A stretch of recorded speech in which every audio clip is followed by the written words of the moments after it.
She needs help, Daddy. A 9-year-old girl said those 4 words in a small diner at 10 o'clock on a Tuesday morning in October. And for a long second afterward, nothing in the room moved. Not the waitress behind the counter with her coffee pot tilted halfway to a cup. Not the old man in the third booth who had stopped chewing his toast. Not the cook through the pass-through window, his spatula hovering above a strip of bacon that had just started to curl. The little girl wasn't shouting. She wasn't scared exactly. She was just certain. Certain in the way children are certain about things adults have learned to pretend they can't see. At the counter, another waitress stood frozen. A man's hand was wrapped around the sleeve of her grey uniform. He was wearing a suit that cost more than the diner brought in over 3 slow weeks. His hair was the color of brushed steel. His fingers were not hurting her, but they were not letting her go. He was her father. She had run from him 2 years ago, and she had spent every day since praying he would not find her. He had just found her. What happens in the next 3 minutes in this diner on the edge of a town most people have never driven through will change 4 lives forever. A father will lose an empire he spent 40 years building. A daughter will stop hiding for the first time in her adult life. A veteran will answer one last call to duty, though no one in uniform will ever thank him for it. And a little girl who believes there is a right thing and a wrong thing in every room will watch her father prove it. But first you need to understand how all of them ended up in the same diner on the same morning. So let me take you back. Nailah Brown unlocked the front door of Hank's diner every morning at 5:30. The way she had for the past 2 years. The way Hank had asked her to the day he handed her a spare key and told her not to drop it down a storm drain. The sky was still black when she arrived. Just the first suggestion of grey pressing against the tops of the pines behind the gravel parking lot. She would walk in, flip the overhead lights on one switch at a time. Hank hated the sudden blaze of all of them at once, said it was hard on an old man's eyes, and start the coffee. 2 urns, regular and decaf, always regular first because the early truckers wouldn't touch the decaf if you paid them. She was 31 years old. Her skin was a warm, deep brown. Her hair was kept in 2 simple twists that disappeared under the brim of the old paper cap she pinned on before the breakfast rush. She was tall, but she had learned over 2 years of walking between narrow booths with coffee pots in each hand to move like someone smaller. The careful sideways shuffle of a woman who did not want to bump anyone ever for any reason. The uniform was grey polyester washed so many times the seams had gone soft. The apron was white and clean. Her sneakers were black and scuffed at the toes. She wore no jewelry except a thin silver chain her mother had given her when she was 16. And she kept that tucked under her collar where no one could see it. The diner itself was called Hank's because Hank had opened it in 1984 and saw no reason to get clever about the sign. The booths were red vinyl patched twice with red tape of not quite the right red. The floor was black and white checkered linoleum that had surrendered its shine a long time ago. The ceiling fans turned on a slow wobble. The jukebox still worked. And it still had Patsy Cline and Merle Haggard on the rotation. Nobody had updated it in so long that young people mistook it for a prop. Nailah loved this diner more than she had ever loved anything made out of glass and chrome in Greenwich, Connecticut. Her ritual was the same every morning, coffee first. Salt shakers next, she checked them by lifting each one to the light because a salt shaker with a clogged cap was a customer's bad morning. Ketchup bottles third toppled upside down so the ketchup would settle to the lids overnight. Silverware rolled in napkins, 10 at a time, her fingers moving without her thinking. Then the quiet part, the part she liked best. For about 20 minutes before Hank came in around 6, before the first truckers arrived, and the first farmers and the first highway workers headed out to patch potholes on Route 9, Nailah would sit on a stool at the counter with a cup of coffee and a paperback from the library. She read everything. She didn't have opinions about genre. Whatever the librarian, a gentle white-haired woman named Miss Ruth, thought she might like that week was what Nailah read. Miss Ruth had figured out about 6 months in that Nailah was not going to talk about her past. So Miss Ruth never asked, she just handed her books. Sometimes a Toni Morrison, sometimes a biography of Harriet Tubman, sometimes a mystery novel with a dog on the cover because Miss Ruth believed everyone needed to read a dog mystery now and then. Nailah rented a studio apartment above a laundromat 3 blocks from the diner. The rent was $425 a month. An insult to urban renters. A fortune to her. She kept a glass jar on her kitchen counter where she dropped her tip money every night. On the side of the jar, she had written in blue Sharpie the word cushion. Not savings, cushion. Because the whole reason she kept it was so she would never again be in a position where one bad week knocked her flat. Hank had hired her with a single conversation. She had walked in on a September afternoon 2 Septembers ago. Thin, tired, her hair uncombed, her eyes red from a night spent at a Greyhound station. She had asked him for a job. He had looked at her hands, which were shaking so badly she had put them in her pockets. He had looked at her face, which was composed anyway because composure was the last skill she had left. He had said, "Can you carry 3 plates?" She had said, "I can carry 4. He had said, "Start tomorrow." He had never asked her where she came from. He had never asked her why her hands shook. He had never asked why she flinched the first time the brass bell over the door rang loudly behind her. He had just handed her an apron that first morning and said, "Table 6 needs coffee," and pointed with his chin. She had decided that first day that she would work harder for Hank than she had ever worked for her father. She had kept that promise. She had one rule for herself, and she kept it with the discipline of someone who had once been disciplined by other people. The rule was, do not talk about where you came from.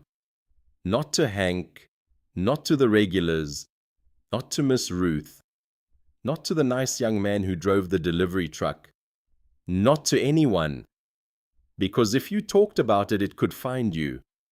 And for 2 years, 2 months and 11 days, it had not found her. Before she was Nailah Brown, she was Nailah Holbrook. The name did not sit right on her now. When she thought it, it sounded like a name from an old magazine she had thrown away. She had grown up in a stone house on 4 acres of lawn in Greenwich, Connecticut, with a fountain in the circular driveway, and a housekeeper named Gloria, who had held her in her lap when she was small because her mother was always in the East Wing practicing piano and her father was always at the office in Manhattan. Her father was Richard Holbrook. He had founded Holbrook Industries in 1983 with a loan from his own father and turned it over 40 years into a private holding company worth in the most recent valuation she had seen $2.4 billion. Holbrook Industries owned infrastructure firms, energy subsidiaries, a handful of regional banks, and several office towers in Hartford and Stamford. It was not famous the way tech companies were famous. It was famous the way quiet money was famous, in rooms with no windows, in handshakes that closed deals before the press release was drafted. Richard Holbrook was white, tall, silver-haired, and soft-spoken. He did not raise his voice. He had never needed to. He had adopted Nailah from a Liberian orphanage in 1994 when she was 2 years old, as part of what he later described at a gala as his commitment to a global family. Nailah had read as an adult the magazine profile in which her father used the phrase. She had closed the magazine and sat with her hand flat on its cover for a long time.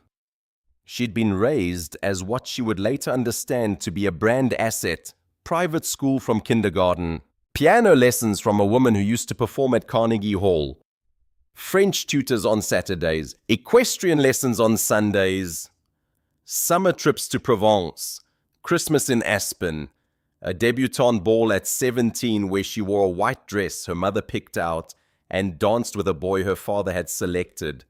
Her friendships were controlled. Her boyfriends were controlled. Her college applications were controlled. She went to Wellesley because her father said Wellesley. She majored in economics because her father said economics. She came home every summer because her father said home. Her mother Eleanor had once been a concert pianist. Eleanor had married Richard in 1986 and given up her career 2 years later. She had not played in public since. She practiced 3 hours a day in a music room at the back of the house with the door closed, and no one listened. Nailah had grown up believing that music was a thing women did alone with the door closed for no one. Eleanor had loved Nailah. That was the part that made everything harder. Nailah remembered in very specific detail a night when she was 8. Her mother had come into her room, sat on the edge of her bed, and told her in a voice low enough that no one in the hallway could hear that she had one piece of advice for her daughter. Nailah had waited. Eleanor had said, "Do not let him decide who you marry." Then Eleanor had kissed her forehead, stood up and left the room, and had never said anything like it again. Nailah had remembered that sentence every day of her life since. The final break had come on a Thursday in August, 2 years and 2 months ago. Richard had invited a hedge fund partner named Gregory Ashford and his son Preston to dinner. Preston was 29, a Harvard MBA. The kind of young man whose teeth had been straightened at great expense. Richard had explained over the cheese course that an engagement to Preston would consolidate a significant relationship between Holbrook Industries and Ashford Capital. That the two families had discussed it, and that the timeline was September. Nailah, who was 29 herself, had put down her wine glass and said politely that she was not going to marry Preston Ashford. Richard had laughed, a short, dry laugh, and then he had slapped her. Not hard. Not hard enough to leave her bruised the next day, but hard enough that her head had turned, and her earring had come loose, and the diamond from it had bounced twice on the white tablecloth before rolling off the edge. Preston had looked at his plate. Gregory had looked at his phone. Eleanor had stood up from her chair and left the room without speaking. Nailah had sat there in the silence for 5 seconds. She had counted them. 1, 2, 3, 4, 5. Then she had stood up, walked upstairs to her bedroom, packed a canvas tote bag with 3 changes of clothes. Her mother's silver necklace, a paperback she had been reading, and $380 in cash she had hidden in a book on her shelf because her accounts were all joint with her father. She had walked out the side door at 11 that night. She had taken a car service to the Greyhound station in White Plains. She had bought a ticket to the farthest town in the farthest state she had ever heard of, which turned out to be a small town in the foothills of upstate New York. She had gotten off the bus, walked to the first diner she saw, and asked for a job. That was how Nailah Holbrook had become Nailah Brown.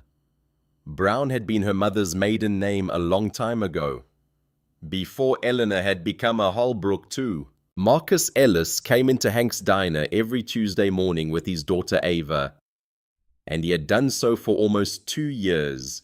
He was 46, a black man of medium height, with a shaved head, a close-cut beard gone partly grey, and the slightly forward posture of a man whose lower back had been rearranged by an explosion. His hands were large and careful.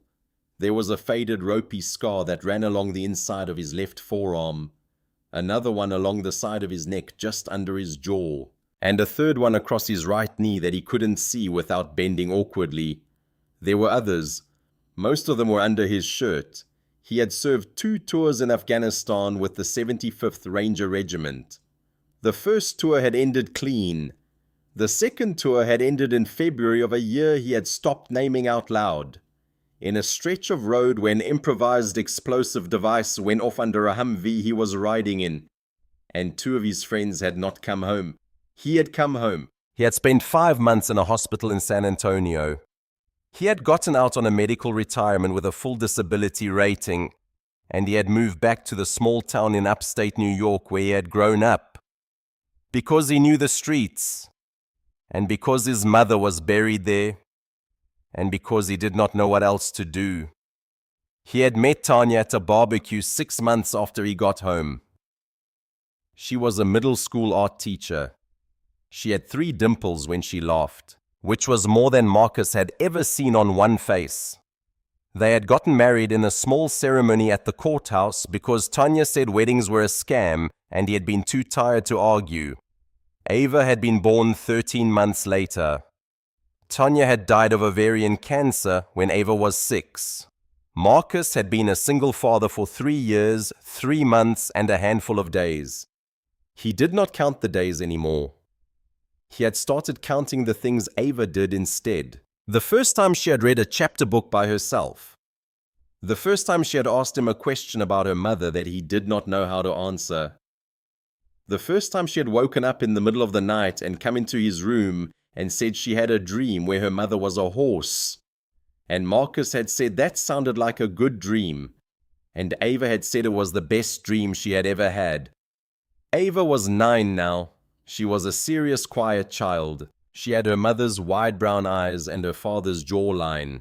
She wore her hair in 2 puffs on either side of her head because Marcus had learned how to do those and nothing else. And Ava had decided at 7 that 2 puffs would be her permanent look until she grew up. She was small for her age.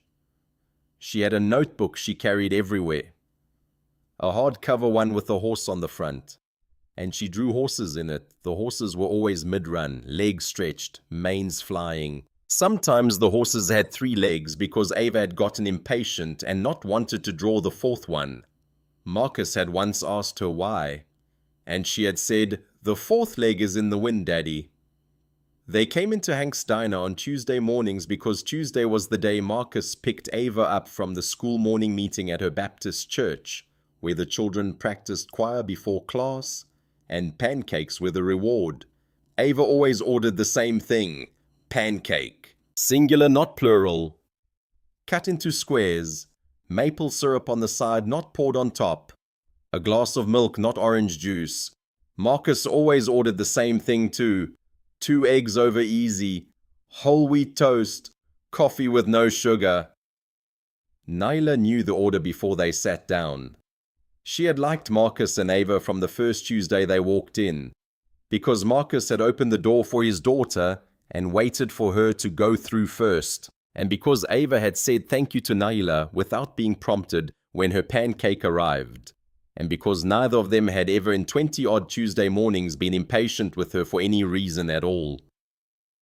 This particular Tuesday, Ava had asked her a question as she poured Marcus's coffee. "Miss Nailah, are you tired?" Nailah had paused with the pot in mid-air. She had smiled. "Why do you ask, sweetheart? Your eyes look tired." Marcus had looked up. He hadn't said anything, but his eyes had stayed on Nailah's face a beat longer than necessary, and Nailah had felt for the first time in 2 years the sensation of being actually seen, not looked at. "I didn't sleep great last night," she had said. "Thank you for noticing." Ava had nodded seriously. "Some people carry heavy things you can't see." Nailah had looked at Marcus. Marcus had smiled faintly. "That's something I said to her once. She borrowed it." "I'm not giving it back," Ava had said. Nailah had laughed. A small, real laugh. It had surprised her. She had gone back behind the counter to finish refilling the coffee urn. She had not noticed the man who walked in next, but Marcus had. The bell above the door rang at 9:58 a.m. The cold came in first. October in the foothills meant mornings that felt like something was about to happen. A front rolling through, or a storm, or a season changing overnight. A gust of air, sharp and green-smelling, slid across the tile floor and lifted the edge of the paper napkin on Marcus's table. Marcus heard the shoes before he turned, leather, hard-soled. The rhythm of a man who had walked his whole life on polished floors and never once wondered what would happen if he slipped. The soles did not belong in a diner where the linoleum had cracked, and the grout between the tiles was a darker color than it should be. Marcus turned his head a quarter inch and looked in the window's reflection. 3 men. The one in front was tall, maybe 6'2", late 50s, silver hair parted on the left. A charcoal suit with the faint pinstripe you could only see if the light hit it right. A crisp white shirt, no tie, the top button open, which was a small thing that was trying very hard to look casual. The second man was younger 30s, white with a leather folio under one arm and the face of a man who took notes on everyone he met. The third man was older and thicker and standing a half step back, the way a trained person stands when his job is to be ready. Not a bodyguard in a movie, the real kind, the kind who looked uncomfortable in a suit because a suit was a compromise between his job and his employer's aesthetic. Marcus noted all three of them in under 2 seconds. Then he looked at Nailah. Nailah had gone still. She was standing at the coffee station with the pot in her hand, her back halfway turned. And she had not poured a drop in the last 5 seconds. Her shoulders had pulled up toward her ears in a small involuntary motion. Her eyes had closed for half a breath. Then she opened them and turned around. Marcus watched her face change. Not dramatic, not a movie face. Just the face of a person who has, in the space of a single second, put down one version of themselves and picked up another one. Hank, who had come in at 9:30 and was standing behind the register sorting receipts, looked up. He saw the three men. He saw Nailah's face. He saw the way the bodyguard was standing, and he slowly, very slowly slid his hand 6 inches along the counter until it rested on the phone. He did not pick it up. Not yet. The silver-haired man did not look around the diner the way customers do. He did not look at the menu board. He did not look at Hank.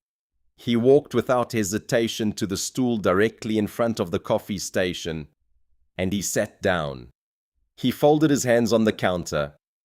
He looked at Nailah, and he smiled. Not a warm smile. The kind of smile a person makes when they have been looking for something for a long time and have finally found it. "Hello, Nailah," he said. His voice was a quiet baritone, barely above conversational. Nailah's hand tightened on the coffee pot. "Hello," she said. "Dad?" 2 of the regulars at the counter, old men in work jackets, looked at each other. The diner got very quiet. Richard Holbrook did not order anything. The younger man, the one with the folio, took a stool 2 seats to Richard's left and opened the folio on the counter in front of him. He set out 3 pens in a row, uncapped them, and capped them again. The bodyguard leaned against the wall by the entrance, hands loose at his sides, eyes on Nailah and Marcus and Hank in what looked like a rotation. Richard let the silence stretch for almost a full minute. He was not in a hurry. He never was. That had been the first thing Nailah had understood about her father somewhere around age 7. He had never in her memory been in a hurry. Urgency was for people who did not control time. He did not have that problem. "Your mother is dying," he said. He said it the same way he might have commented on the weather, or the freshness of the coffee he had not ordered. Flat, informational, impossible to ignore. Nailah's breath caught, just once, almost invisibly. 6 months, Richard said. Possibly fewer. Pancreatic. It moved quickly. He watched her face. He did not blink. "She has asked to see you." Nailah set the coffee pot down on the burner. Her hand was steady, but Marcus, who was watching carefully now, saw that she had to concentrate for it to be. "You should have called," Nailah said. "I have called for 2 years. You don't answer the numbers I have." "Because they're your numbers." Richard smiled again, a flicker. "There and gone." "Yes." He reached inside his suit jacket. Marcus tensed, but the hand came out with an envelope. Richard placed it on the counter and slid it halfway toward Nailah. "A trust transfer," he said. $8 million. I had my attorney draw it up last month. It's yours regardless of anything we discussed today. I wanted you to know that first." Nailah did not look at the envelope. "What's the catch?" It was not a question. She said it like the statement it was. "You will come home," Richard said, "for the IPO. Holbrook Industries is going public in March. The story matters. You are part of the story. My daughter prodigal returned. Your mother in the photographs, alive in the photographs with her family together one last time. It is not a long ask. 3 months. Public appearances. Your face where it needs to be. After the IPO, you can do as you please. $8 million for 3 months. 8 million for a family photograph. And if I say no? Richard's face did not change. Then we will discuss what that looks like. Nailah looked at him for a long time. Then she said, "How did you find me?" Richard tilted his head just slightly. "I have been looking since the morning you left. There was a period of about 8 months when my investigators had no leads. They were not the best investigators. I hired new ones. They found you 11 months ago." 11 months. Yes. Why did you wait? Because I wanted to give you time to come home on your own. Nailah made a sound that was almost a laugh. It was not a happy sound. You watched me for 11 months. Yes. That's not love. That's a surveillance operation. Richard's voice dropped a half degree. It is the same thing, Nailah. You just do not know it yet. Marcus in the booth near the window slid his coffee cup a half-inch to the right. The cup made a small ceramic sound on the table. Ava, sitting across from him, looked up from her notebook. She had been drawing a horse. The horse now had 3 legs. She looked at Nailah at the counter, then at the silver-haired man, then at her father. She did not say anything. Not yet, but her pencil had stopped moving. "I'm not going home," Nailah said. She said it quietly. She had been practicing for 2 years the voice she would use in this conversation if it ever happened. She had said these words into her apartment mirror, into the bathroom mirror at work, into the space above her bed at night. She had never imagined she would say them out loud at Hank's counter on a Tuesday at 10 a.m. with a full order of bacon sizzling on the grill behind her. But she said them. Richard nodded slowly as if he had expected this. "I thought you might say that. I'm sorry about Mama." "You will be sorrier if you do not come." That sounds like a threat. It is not a threat. It is a prediction. He slid off the stool. He did not reach for the envelope. He stepped around the corner of the counter, into the narrow space where Nailah was standing, where employees were allowed and customers were not. Hank straightened up. "Sir, you can't." Richard did not look at him. "One moment." Nailah took a step back. She hit the edge of the coffee station with her lower back. Richard reached out and closed his hand around the loose fabric at the cuff of her uniform sleeve just above her wrist. He did not squeeze. He did not pull. He just held her. The way a man holds something he owns. "Nailah," he said, "you will walk out of here with me now. The paperwork we have just discussed will be honored. You will see your mother this week. You will come to the IPO in March. After that, you can return to your small life, your small town, your small restaurant. But today you will walk out of here with me, because I have flown 3 hours and driven 2 more, and I am not leaving without my daughter." The young assistant was already standing. He had moved 3 feet closer, blocking the aisle between the booths and the counter. The bodyguard had not moved. He did not need to. Hank had the phone in his hand now, but his thumb was not yet on the 9. Nailah looked down at the hand on her sleeve, the sleeve of the uniform she had been given on her second day by a man who had asked her nothing, the sleeve of a life she had chosen, that had chosen her back.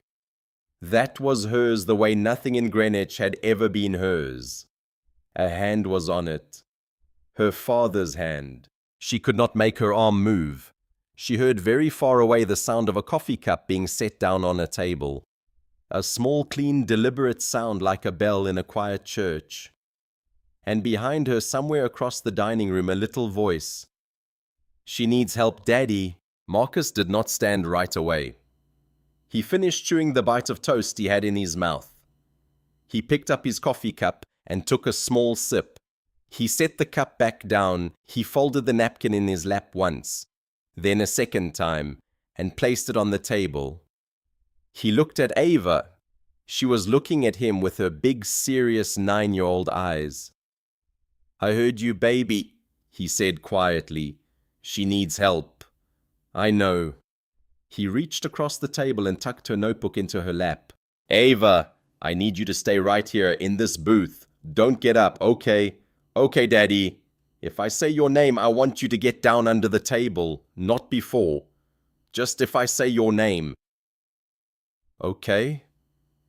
He looked at her for one more second, and he took in the shape of her face, the 2 puffs of hair, the small ink smudge on her lower lip where she had held her pencil in her mouth while she was thinking. And then Marcus Ellis, 46, medically retired 2-time recipient of the Bronze Star, father of 1 widower, did what he had been trained to do a long time ago by men who were no longer alive to see it. He stood up. He stood up slowly, not dramatically. He did not push the table. He did not let the booth squeak. He rolled up to his feet with the economy of motion of a man who had once in another country learned that standing up fast was a good way to get shot. And standing up slow was a good way to see the whole room. He saw everything. He saw the bodyguard who had not reacted yet because the bodyguard had been trained to assess whether a rising customer was a threat. And Marcus looked for about another 2 seconds, like he might just be going to the bathroom. He saw the assistant who had noticed him first and whose hand had moved 6 inches toward the inside of his own jacket, where he kept Marcus assumed nothing of use. He saw Richard Holbrook, whose back was still to him.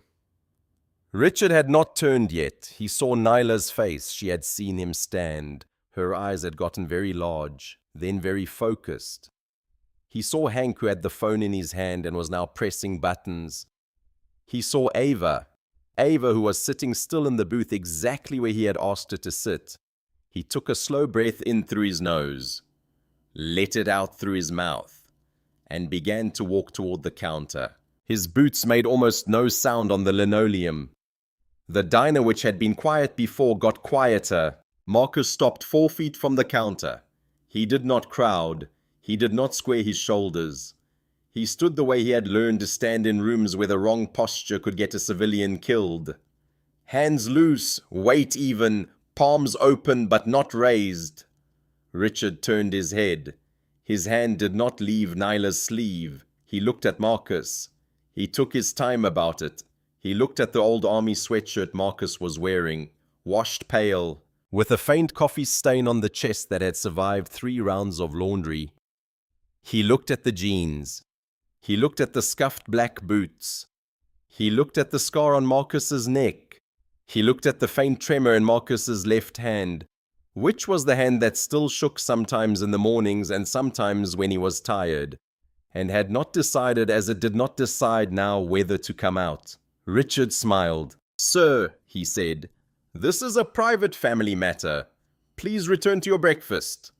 "I'd like to," Marcus said. "I would. I had about 8 bites of toast left." "Then do so." "I can't." "Why not?" "Because you've got a hand on a woman who has asked you 3 times to let her go. She has asked me 1 time and she was mistaken. I counted 3. Richard's smile stayed where it was. It was a trained smile. It did not reach his eyes. It did not need to. He reached into his inside jacket pocket with his free hand. Marcus watched the hand carefully, and so did the bodyguard, because both of them were trained. Out of the pocket came a money clip. Richard peeled off 5 $100 bills with the thumb and forefinger of his right hand, not letting go of Nailah's sleeve, and he laid them on the counter between himself and Marcus. "For your time," he said, "and the inconvenience. Go finish your breakfast. Pay it forward to your daughter. Buy her something nice." He said your daughter with just the smallest amount of emphasis. Marcus did not look down at the money. He looked at Richard's eyes. "Sir," Marcus said, "I'm going to tell you something because I don't think anyone's told you in a while. I don't want your money. I don't need it. And the moment you put it on the counter, you made this a different kind of conversation. I was being generous. You were being dismissive. There's a difference even if you've forgotten it." Hank behind the counter had his thumb on the 9. Ava in the booth had her pencil flat on the table and her hands folded in her lap, exactly the way Marcus had taught her to do when she was in church. Richard did not pick up the bills. "Walk away," he said more quietly. "This is the last time I'm going to ask politely." "I heard you." "Then walk." "No, sir."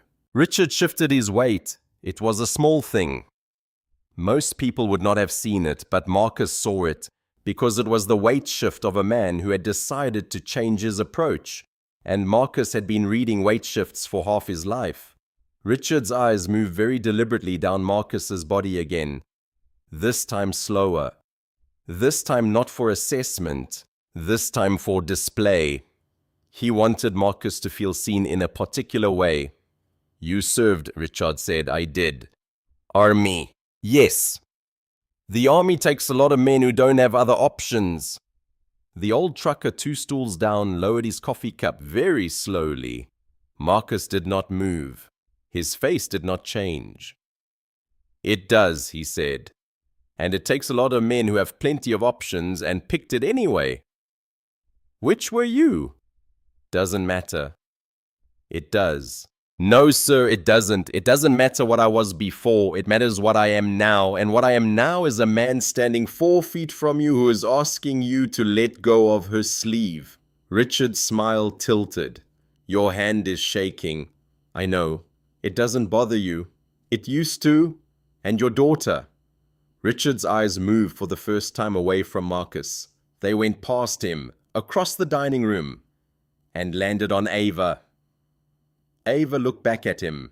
She did not look away. "Your daughter," Richard said quietly, "is watching this." "I know.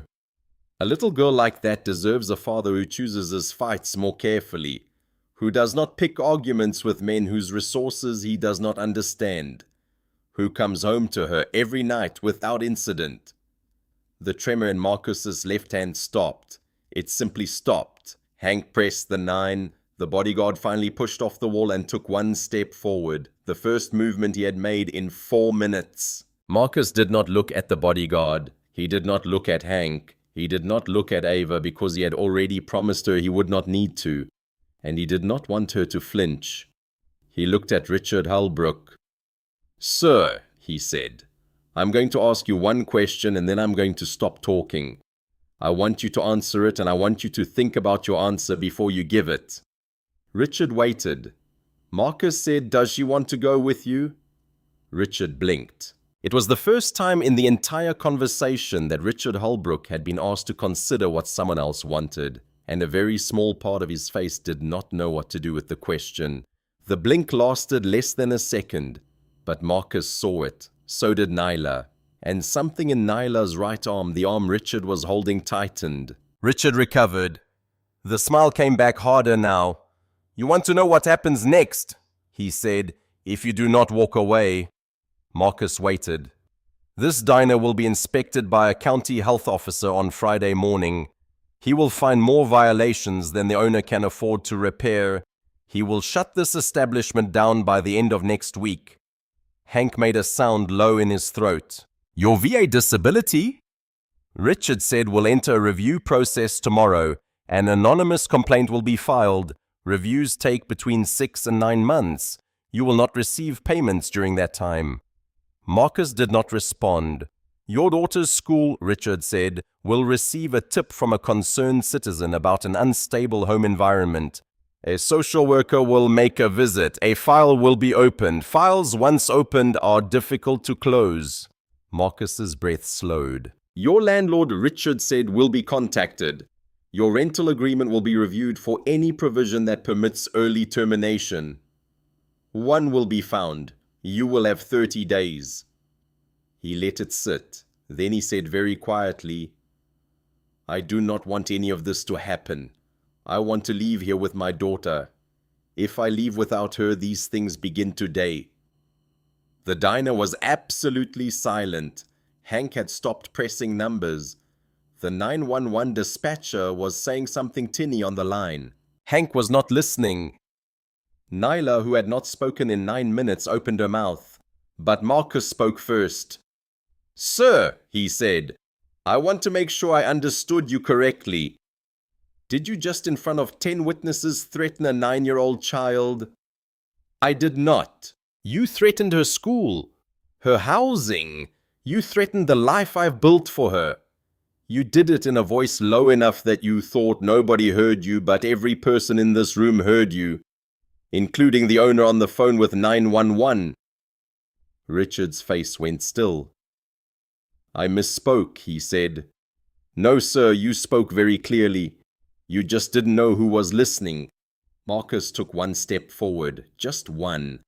Not into Richard's space, into the space where Richard could feel the difference. "Take your hand off her," he said. And Nailah, at the same time, without being told, pulled her sleeve free.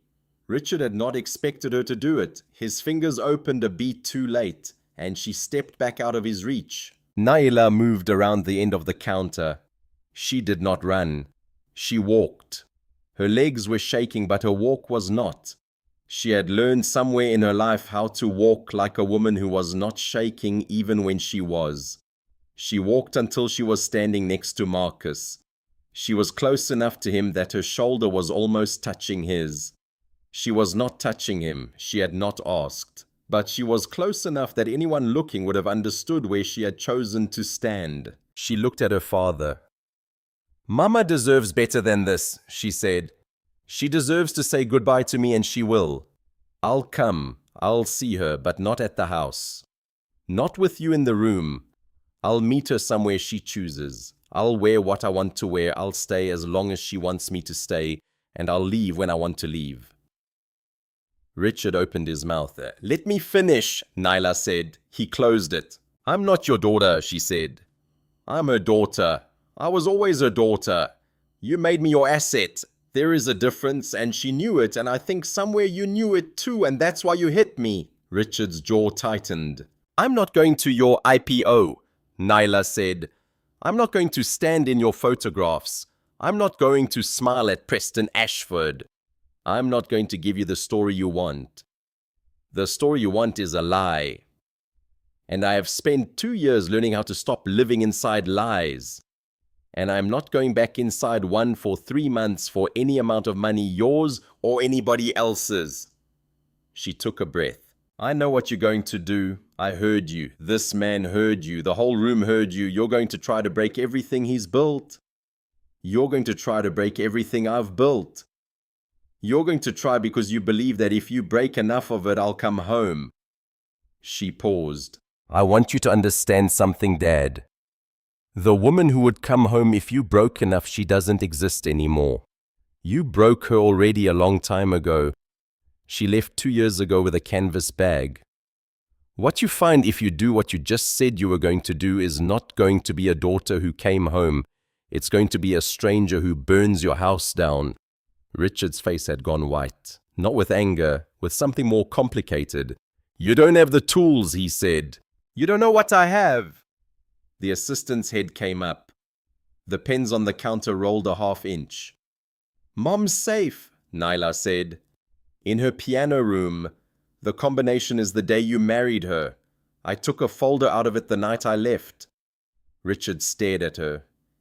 He did not say anything. He could not.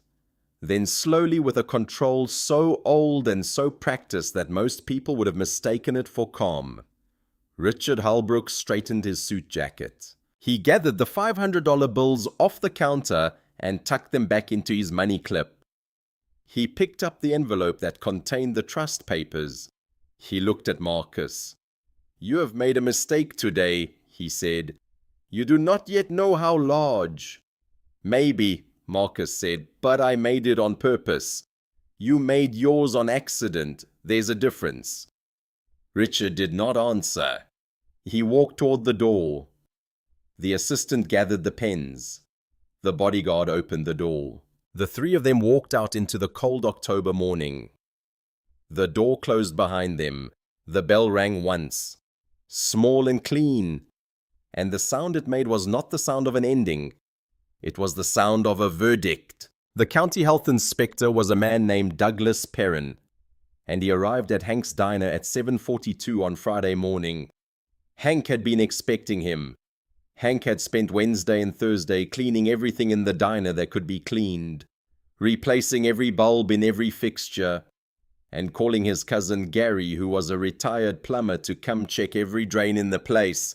Gary had come, charged Hank $20 that they both knew was a gesture, and declared the plumbing in working condition for a 70-year-old building. It had not mattered. Mr. Perrin had a clipboard, he had a tablet, he had a list of 22 citations, most of them referencing code sections from a 1987 update that had never been enforced against any small business in the county in Hank's lifetime. He went through them in a voice that suggested he did not enjoy this any more than Hank did. Inadequate ventilation over the grill, improper grout depth in the wall tiles behind the dishwashing station, non-compliant handrail on the basement steps, a water heater with a model number that had been discontinued in 2004 and was therefore on a technicality unapproved, a fire suppression system that needed recertification 2 months earlier than was standard, a fly strip hanging 3 inches closer to food prep than code allowed. Hank had 10 days to comply or the license would be suspended. Mr. Perrin had apologized on the way out. Quietly, at the door, almost under his breath. He had said, "Someone pulled a lot of strings, Hank. I'm sorry. I did what I had to do." Hank had said, "I know you did, Doug." Nailah had watched it all from the back booth. She had come in at 6 the way she always did, and she had stayed. Hank had not asked her to leave. He had said at one point over the 3rd cup of coffee he had poured for himself that morning, "Well, that's Friday." Nailah had started crying very quietly with her face in her hands. "Hey," Hank had said, "none of that. I did this to you." "You did no such thing. He did this because of me. He did this because he's a man who thinks other people are furniture. That's got nothing to do with you." Nailah had wiped her face with a napkin. She had understood then, sitting at that back booth at 7:30 on a Friday morning in October, that her father was not coming for her directly. He had understood after 30 years of owning a daughter that frontal attacks on Nailah did not work. He was coming for everything around her. He was going to dismantle the life she had built until there was nothing left for her to stand on. And then he believed she would have nowhere to go but home. She had finished her coffee. She had gone upstairs to her apartment. She had pulled from under her bed the cardboard file box she had carried with her for 2 years, wrapped in a black garbage bag, because she had been afraid of what it was, and what would happen when she used it. She had set it on her kitchen table, and she had looked at it for a long time. She had not opened it yet. On Monday, Marcus received a letter from the Department of Veterans Affairs. It was a form letter. It said that his disability rating was under administrative review. It said that per protocol his monthly benefits payments would be suspended during the review. It said that the review could take between 6 and 9 months, and that he would be notified of the outcome in writing. It did not say why. Marcus read the letter twice. Then he folded it in half. Then he folded it again.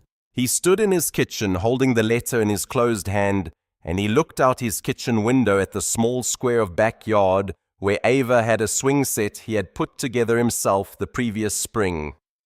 On Tuesday, Ava's school called. The principal was a woman named Mrs. Dennison, who had known Marcus for 3 years and had always been kind to Ava. She was apologetic on the phone. She said they had received a call. Not a formal complaint, just a call from someone identifying themselves as a concerned adult in the community. The call had expressed concern about Ava's home environment, about the stability of a single father with a medical disability, about whether Ava was being adequately supervised. Mrs. Dennison said, "Ellis, I have to tell you I am required by protocol to file a referral. It's not a finding, it's a referral.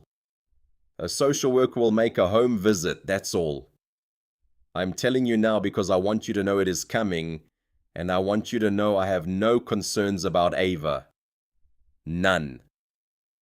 Marcus said, "I appreciate that, Mrs. Dennison, thank you." He had hung up the phone. He had sat down on his kitchen chair. He had put his head in his hands. Not because he was going to cry, but because he needed to be in the dark for a minute. On Wednesday, the social worker came.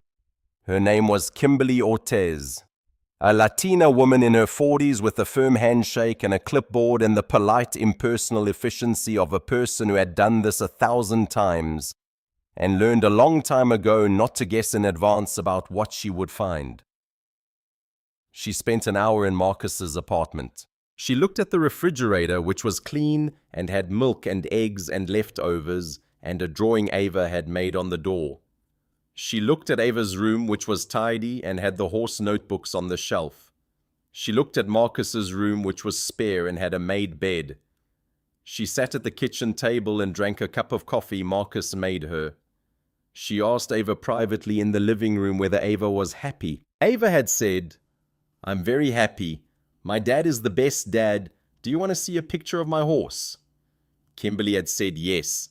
Kimberly had left after 45 minutes with a report mostly written in her head. She had told Marcus at the door that she did not anticipate any further action, but that the file would remain open for 90 days as standard procedure. Marcus had closed the door behind her. He had leaned his forehead against the door for a long time. When he came back into the living room, Ava was standing in the middle of the rug with her notebook in her hand. She said, "Daddy, are we going to be okay?" And Marcus, for the first time in his life, as her father, did not answer immediately. He knelt down in front of her. He took her face in his big scarred hands. He looked into her serious brown eyes, and he said, "I don't know yet, baby, but I promise you I am going to find out." Nailah sat across from Marcus at his kitchen table on Wednesday night. After Ava had gone to bed, she had come over with a thermos of soup she had made in her small kitchen, because she had not known what else to bring. Marcus had opened the door in an old grey t-shirt and a pair of jeans, and he had not been surprised to see her. He had led her in. He had sat her down. He had poured the soup into 2 bowls, and they had eaten in quiet. After she had said, "I can leave town," he had looked up from his bowl. "If I leave," she said, "he'll stop. He'll go back to Connecticut. He'll stop dismantling you. He'll focus on finding me again, which is his actual game anyway. You and Ava can go back to your lives.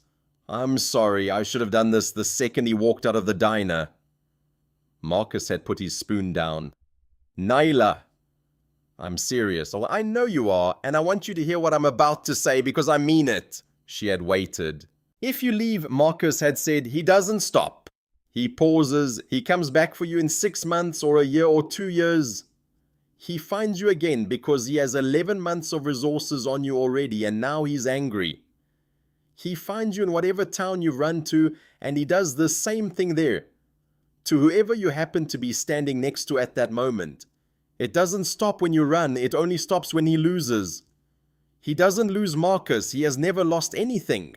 "Then this'll be a first." Nailah had looked at him for a long moment. Then she had set her napkin on the table, and she had said, "There's something I haven't told you." Marcus had waited. "The night I left," Nailah had said, "I went into my mother's piano room. She has a safe behind a painting. The combination is a wedding anniversary. I took a folder out of it. I've had the folder for 2 years. I've never opened it to anybody. I haven't even really read it. I skimmed it." "What's in it?" "Offshore accounts, not yet reported. 140 million in holdings that were moved before the last SEC audit in a way that, if it's what I think it is not legal." Marcus had gone very still. "And there's my mother's signature on 3 of the filings. She told me once years ago that he made her sign things she hadn't read. I didn't understand what she meant. I think I do now." "You've been sitting on this for 2 years?" "Yes." "Why?" "Because I thought if I opened it up and used it, he would come, and he would break everything, and now he's here anyway." Marcus had looked at her for a long time. "Nailah," he had said, "I have one question for you, and then I'm going to help you with whatever you decide. What is the cost of not using it?" She had thought about that. She had thought about her mother, who had practiced piano with the door closed for 35 years. About Hank, who had never asked her anything. About Ava, who had drawn a horse in her notebook at Marcus's table while the adults talked about something she was not meant to hear. About the life she had built in the small studio apartment above the laundromat, with the jar on her counter that said cushion. She had said, "Everyone I love." Marcus had nodded. He had said, then tomorrow we start making calls. Marcus made 3 calls the next day. The first call was to a man named Terrence Wade, who had served with Marcus in the 75th, and now ran a small forensic accounting firm in Atlanta. Terrence had gotten out 5 years before Marcus, and had spent the years since working for the Justice Department and then going private. He took fraud cases, he traced money, he was in the quiet assessment of people who worked in his field, one of the 3 best in the country at what he did. Marcus had called him at 8 in the morning. He had said, Ter, I need a favor that isn't a favor. Terrence had said, talk to me. Marcus had told him, not everything. The outlines, a friend, a father, offshore accounts, documents, a daughter who had carried them for 2 years. Terrence had said, send them overnight. I'll have something for you by Monday. The second call was to a woman named Yvonne Price, who had worked at the SEC's enforcement division for 9 years. Before leaving to become a compliance consultant, Yvonne had been married very briefly to a cousin of Marcus's, and the marriage had ended badly, but Yvonne and Marcus had stayed in touch. Because sometimes the best thing that comes out of a bad marriage is one good friendship. Marcus had told Yvonne roughly what he had told Terrence. Yvonne had said Holbrook.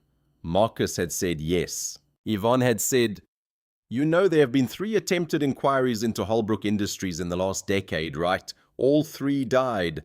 1 at the regional level, 2 at the federal level. Holbrook has friends. I know. But those inquiries didn't have inside documents. If what your friend has is real, that changes the math. Send them to Terrence first. Let him verify. Then we'll talk about who in enforcement is worth a phone call now.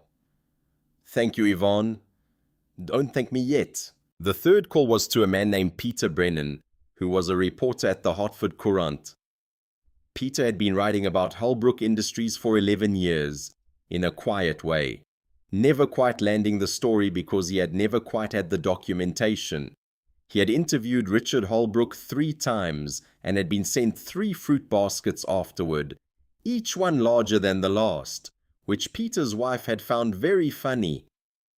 Peter answered on the first ring. Marcus did not say his name. He said, Peter, it's Marcus Ellis. I have something you have been looking for 11 years. When can you be in upstate New York? Peter said, tomorrow. Marcus said, good, bring a notebook.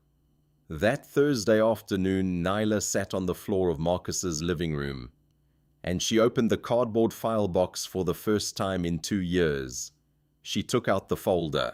It was a plain manila folder, slightly warped at the edges from being stored under a bed in a series of small apartments. She set it on the coffee table. Marcus sat on the couch behind her. Ava was at a friend's house for the afternoon. Nailah opened the folder. She started to read. Marcus did not read over her shoulder. He waited. After about 40 minutes, Nailah looked up at him. Her eyes were wet, but her voice was steady. She said, it's worse than I thought. Nailah flew to Hartford on a Sunday. She had not been on an airplane in 2 years. She had packed a small carry-on, 2 shirts, a pair of black pants, a sweater her mother had bought for her when she was 22 that she had not been able to throw away. She had worn on the plane a dark blue dress that Hank had driven her to Kohl's to buy the day before. Hank had sat in the car while she shopped. He had given her $100 from the register and refused to take it back. She landed at Bradley International at 2 in the afternoon. She took a taxi to a hospice in West Hartford, a low brick building set back from the road with a garden in front and a porch that wrapped around the building on 3 sides. She'd been told by her mother's attorney that Eleanor had checked herself out of home care 2 weeks earlier against her husband's wishes. She had driven herself in her own car to this hospice. She had told the intake nurse that she wanted to die somewhere that did not have her husband's name on the door. Nailah had not known her mother had owned a car. She signed in at the front desk. The nurse, a heavy-set black woman in pink scrubs, looked at her name on the clipboard, then up at her face and said, "Baby, she has been waiting for you." "Is she?"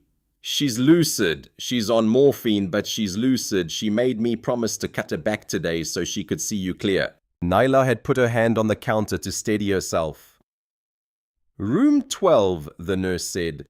End of the hall. Take your time, sweetheart. The hallway was long, carpeted in soft green, with prints of flowers on the walls. Nailah walked it slowly. She felt with every step 2 people walking at once.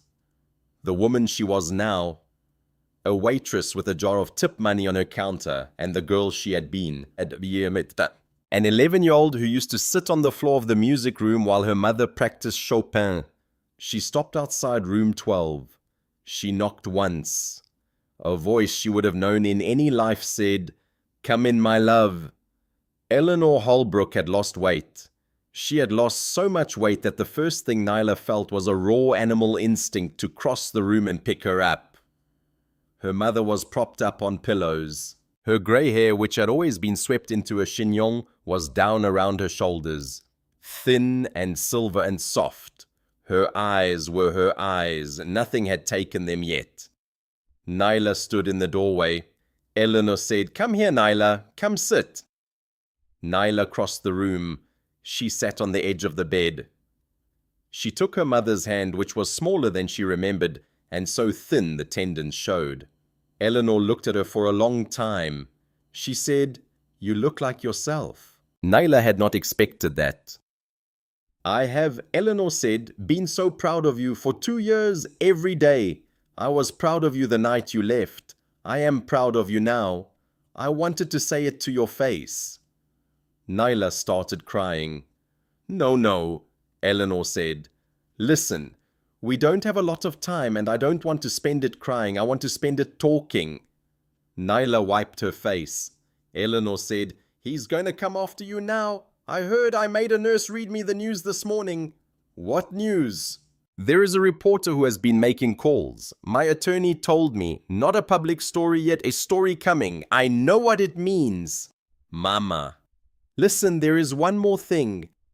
In the drawer of that table, a white envelope. Nailah opened the drawer. There was an envelope. She took it out. Her name was written on the front in her mother's handwriting. "It's a letter," Eleanor said. "In my hand. I wrote it a week ago. It says in my own words that he made me sign 3 filings without letting me read them. It names the dates. It names the filings. It is signed and dated and witnessed by 2 of the nurses. If your reporter needs it, if the SEC needs it, if anyone needs it, it is the truest thing I have ever written." Nailah held the envelope against her chest. "Mama." "I should have left him," Eleanor said. "A long time ago. I did not have your courage. I want you to know that I know that. I am not dying ashamed, but I am dying sorry. Those are different things. I want you to remember the difference. You were brave. I was quiet. That is not the same. Do not get them confused." Eleanor's eyes closed for a moment, then opened. "Tell me about the diner." Nailah told her for an hour. About Hank, about Marcus, about Ava, about the apartment above the laundromat, about Miss Ruth at the library, about the jar on the counter. Eleanor listened. She smiled sometimes. Once she laughed. At the end she said, "Marcus, is he a good man?" "Yes." "Good. Bring him to see me if there is time." "There isn't going to be time." "I know. I just wanted you to say it out loud. Now I have heard it. It is enough." Nailah stayed 4 more hours. Eleanor died 9 days later at 2 in the morning with a night nurse holding her hand. The nurse called Nailah at 2:18 a.m. on a Tuesday. Nailah did not go to the funeral. Richard had controlled the guest list. She read in the obituary that Eleanor was survived by her husband.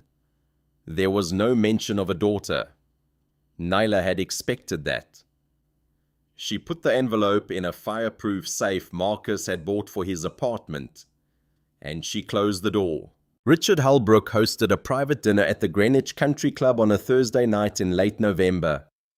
30 investors, white tablecloths, scotch on the rocks, a 4-course meal plated, a string quartet in the corner playing softly. The purpose of the evening was to preview the Holbrook Industries IPO with the firm's closest backers. The story Richard was telling was a story about legacy. 40 years of quiet work, a Connecticut family business going public. A founder's last great act. There was a seat at the head table for his daughter. The seat was empty. He had told guests when asked that she was unavoidably detained. He had said it with a small pained smile that suggested more than it said. He was a father. He was sorry about it. The guests who were businessmen nodded politely and moved on. At 8:15, as the salad course was being cleared, 3 people walked into the dining room together. The first was Peter Brennan, the Hartford Courant reporter, in a wrinkled suit and a press badge on a lanyard around his neck. The second was Terence Wade, the forensic accountant, in a grey suit that did not wrinkle. The third was a woman Richard did not recognize, but whose navy blue SEC enforcement badge was visible on her belt. Her name was Denise Hoffman. She had spent 3 years preparing for a moment she had not known would come on a Thursday night at a Connecticut country club. But when Yvonne Price had called her 2 weeks earlier with what Yvonne had, Denise had cleared her calendar. They did not cause a scene. Peter walked up to Richard's table. He identified himself. He said that the Hartford Courant would be running a story in the Sunday edition about offshore holdings in Holbrook Industries that had not been disclosed in the firm's most recent filings. He said he was prepared to read aloud to the room a statement from the widow. Well, not widow, but soon-to-be widow. Her illness was a matter of public record, describing 3 specific filings she had signed under duress. He said he was giving Richard the opportunity to comment on the story before it ran. Richard had not answered. Terence had stepped forward and introduced himself, and placed on the table in front of Richard a 3-page document summarizing in plain language the contents of the offshore accounts and the dates on which they had been moved. Denise had not spoken at first. She had simply stood behind them, and her badge had been visible, and that had been enough. The string quartet had stopped playing. The table of 30 investors had stopped eating. Richard Holbrook had sat very still in a suit that cost more than the annual rent on the studio apartment above the laundromat, and he had understood with the clarity of a man who had controlled information for 40 years that he no longer controlled it. He had said quietly, "I have no comment." Peter had said, "I'm sorry to do this in a public setting, sir. I called your office 3 times this afternoon. I have no comment. Thank you for your time." They had left. The dinner had gone on technically. The 3rd course had been served. Conversation had resumed in a lower register. 2 of the investors had made polite excuses and left before dessert. 3 more had left after. Marcus Ellis was not at the dinner. He was in his apartment in sweatpants reading Ava, the 4th chapter of a book about a girl who ran away and joined the circus because Ava had decided that was her favorite book that week. When he finished the chapter, he closed the book and kissed Ava on the forehead and turned off her lamp. He did not know that night what had happened in Greenwich. He would not know until the next morning. But he had chosen to be there on his couch with his daughter at exactly that moment. And he would come to understand later that this had been the right place for him to be. The story broke on Sunday morning. It was front page of the Hartford Courant, below the fold in the New York Times by Monday. By Tuesday, it was in every financial publication in the country. The headlines varied. Holbrook Industries IPO in jeopardy as offshore holdings revealed. Coerced signatures alleged in billion-dollar Connecticut firm. Billionaire's estranged daughter emerges as key figure. Nailah had not been named in the first story. Peter Brennan had protected her. Because he was a good reporter who understood that the story was the documents and the filings, not the daughter. But by Wednesday, Nailah had been identified in a follow-up. The story had become about her anyway. The prodigal daughter who had carried the papers for 2 years, the waitress in upstate New York, the black daughter of a white billionaire. It was, as reporters sometimes called it, a story. 2 of Holbrook Industries board members resigned on Tuesday. A 3rd resigned on Wednesday. The IPO was postponed indefinitely on Thursday. By the end of the following week, the SEC had opened a formal investigation.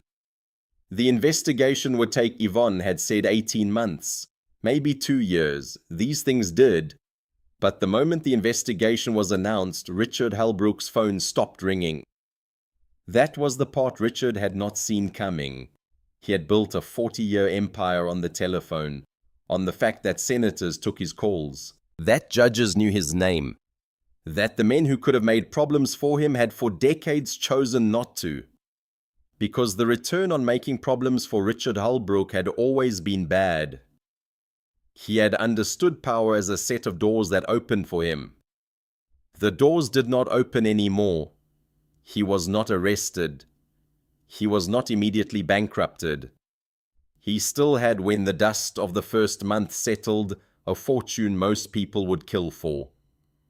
He had not lost the suits or the house or the staff. What he had lost was the one thing he had spent his life building, which was the phone calls. In upstate New York on the Friday after the first story broke, the county health inspector's office issued a short letter to Hank's diner. The letter said that on review, the cited violations from October had been found either unsubstantiated or minor, and that no further action would be required. Hank read the letter in his office at 7:30 in the morning with Nailah standing in the doorway, and he did not say anything at all. He folded the letter in half. He put it in his desk drawer. Then he walked out to the counter and poured 2 cups of coffee. And he and Nailah drank them together without speaking. On the following Monday, Marcus received a second letter from the VA. The letter said that the administrative review of his disability rating had been closed. Full benefits would be restored. Back payments for the months affected would be issued within 30 days.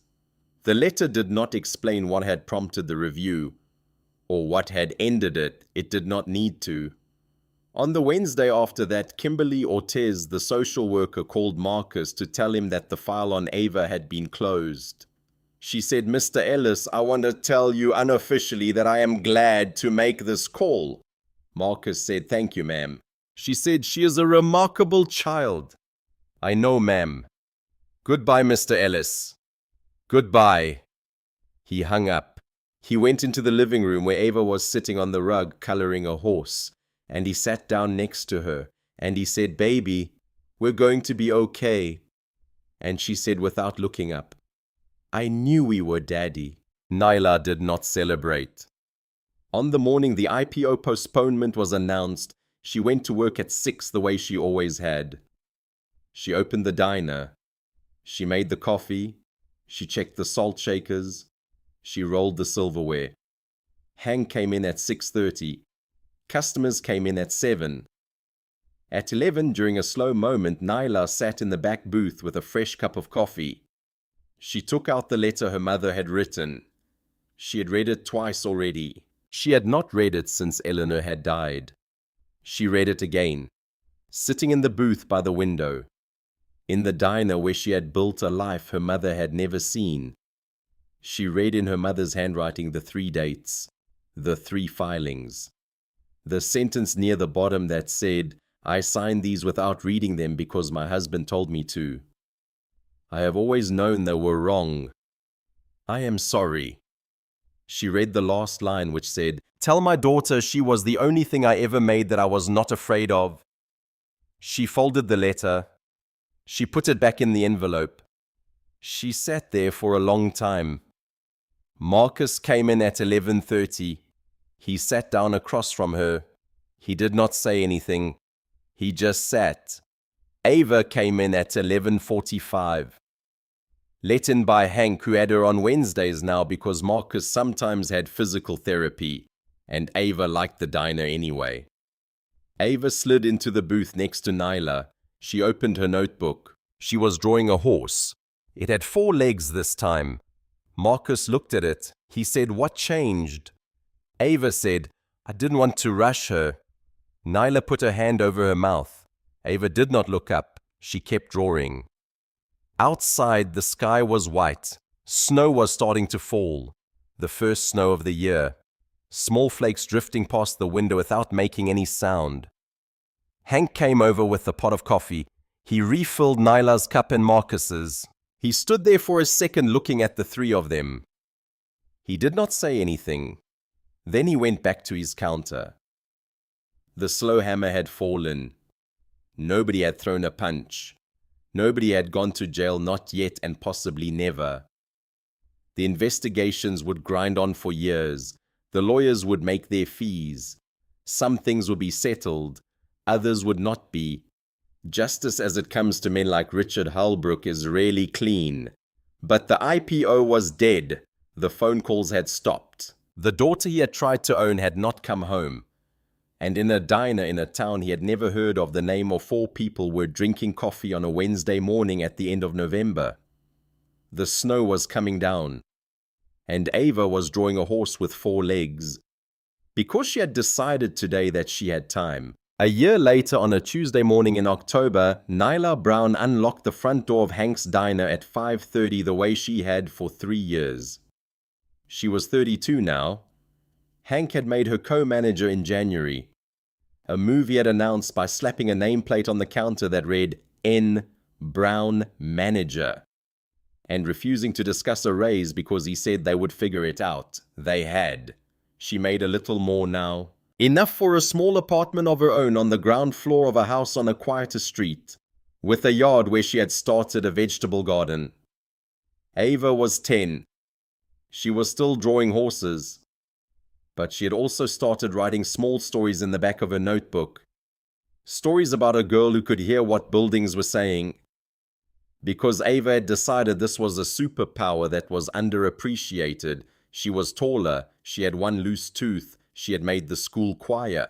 Marcus was 47. His VA benefits were stable. He had started volunteering at a veterans center in the next town over. 2 afternoons a week, mostly listening to men who needed to be listened to. His left hand still trembled sometimes, but not as often. He had gained 7 pounds. Nailah had noticed and had told him it looked good. They were not married. They were not, in the language of magazines, dating. They were something quieter and more durable than that. Marcus came to the diner on Tuesdays and Thursdays and most Saturdays. Nailah came to Marcus's apartment for dinner on Sundays. Ava had taken in the spring to calling her Miss Nailah, which had over the summer shortened to Miss N, and which last week for the first time had just been Nailah, without warning, on a Wednesday evening, over spaghetti. Marcus had looked up. Nailah had kept her face very still and kept eating. She had cried in her car on the way home. On this Tuesday morning at 7:30, Marcus came in with Ava. They sat at the booth by the window. Their booth. Nailah saw them come in. She poured 3 cups of coffee, her own included, and walked over with the pot. She sat down across from Ava. She put her own cup in front of her. Hank behind the counter did not say anything. He never did. On Tuesday mornings for 20 minutes, Nailah Brown sat with Marcus and Ava Ellis and drank coffee, and Hank ran the counter alone, and nobody bothered them. Ava was working on a new horse. Marcus was reading the paper. Nailah was watching the snow, which had started early this year. A light dusting on the ground outside a week before Halloween. She thought sometimes about her father.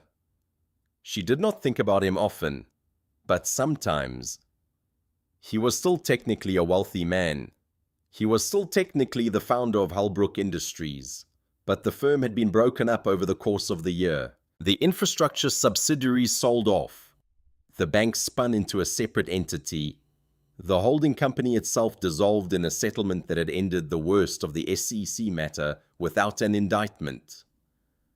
He lived now in a smaller house. He was 70, going on 71.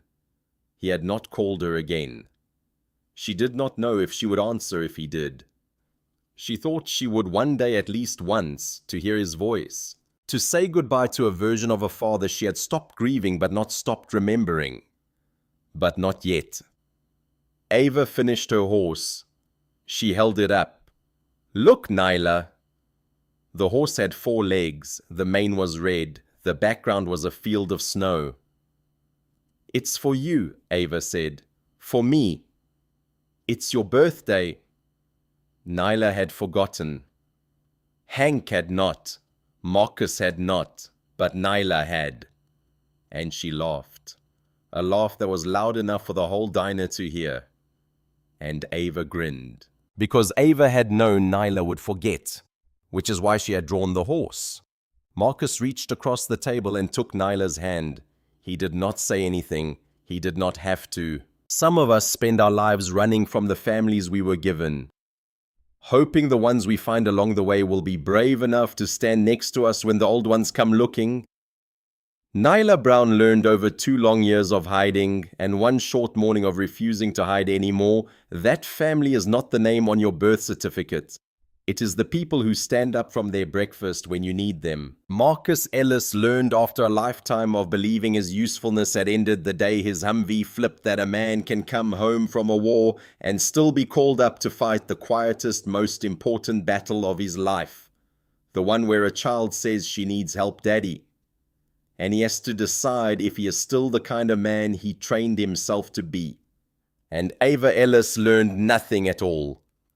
Because Ava Ellis had always known. She had known from the first Tuesday she had looked up at a tired waitress and said the truth. She had known that some people carry heavy things you cannot see, and that the right answer when you see them is not to look away. If this story moved you, please subscribe our channel and leave a comment below. There are more stories like this one on the way. Stories about ordinary people who become extraordinary at exactly the moment someone needs them. Thank you for watching, and we will see you in the next one.